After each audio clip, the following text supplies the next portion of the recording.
Genesis 38. At that time, Judah left his brothers and went down to stay with a man of Adullam named Hira.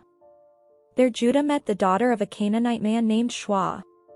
He married her and made love to her. She became pregnant and gave birth to a son, who was named She conceived again and gave birth to a son and named him Onan. She gave birth to still another son and named him Shelah. It was at Kezib that she gave birth to him.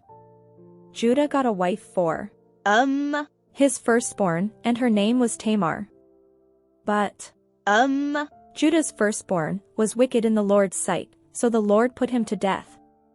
Then Judah said to Onan, "Sleep with your brother's wife and fulfill your duty to her as a brother-in-law to raise up offspring for your brother." But Onan knew that the child would not be his, so whenever he slept with his brother's wife, he spilled his semen on the ground to keep from providing offspring for his brother. What he did was wicked in the Lord's sight, so the Lord put him to death also. Judah then said to his daughter-in-law Tamar, "Live as a widow in your father's household until my son Shelah grows up." For he thought, he may die too, just like his brothers. So Tamar went to live in her father's household. After a long time Judah's wife, the daughter of Shua, died. When Judah had recovered from his grief, he went up to Timnah, to the men who were shearing his sheep, and his friend Hira the Adullamite went with him. When Tamar was told, "Your father-in-law is on his way to Timnah to shear his sheep," she took off her widow's clothes, covered herself with a veil to disguise herself, and then sat down at the entrance to Enaim, which is on the road to Timnah.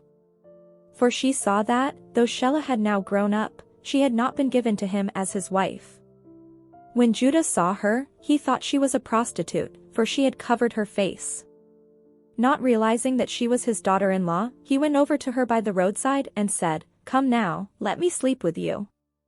"And what will you give me to sleep with you?" she asked. "I'll send you a young goat from my flock," he said. "Will you give me something as a pledge until you send it?" she asked. He said, "What pledge should I give you?" "Your seal and its cord, and the staff in your hand," she answered. So he gave them to her and slept with her, and she became pregnant by him. After she left, she took off her veil and put on her widow's clothes again. Meanwhile Judah sent the young goat by his friend the Adullamite in order to get his pledge back from the woman, but he did not find her. He asked the men who lived there, "Where is the shrine prostitute who was beside the road at Enaim?" "There hasn't been any shrine prostitute here," they said. So he went back to Judah and said, "I didn't find her."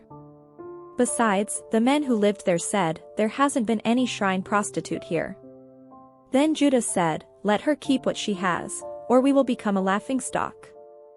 After all, I did send her this young goat, but you didn't find her." About 3 months later Judah was told, "Your daughter-in-law Tamar is guilty of prostitution, and as a result she is now pregnant." Judah said, "Bring her out and have her burned to death." As she was being brought out, she sent a message to her father-in-law. "I am pregnant by the man who owns these," she said. And she added, "See if you recognize whose seal and cord and staff these are." Judah recognized them and said, "She is more righteous than I, since I wouldn't give her to my son Shelah." And he did not sleep with her again. When the time came for her to give birth, there were twin boys in her womb. As she was giving birth, one of them put out his hand, so the midwife took a scarlet thread and tied it on his wrist and said, "This one came out first." But when he drew back his hand, his brother came out, and she said, "So this is how you have broken out." And he was named Perez. Then his brother, who had the scarlet thread on his wrist, came out. And he was named Zerah.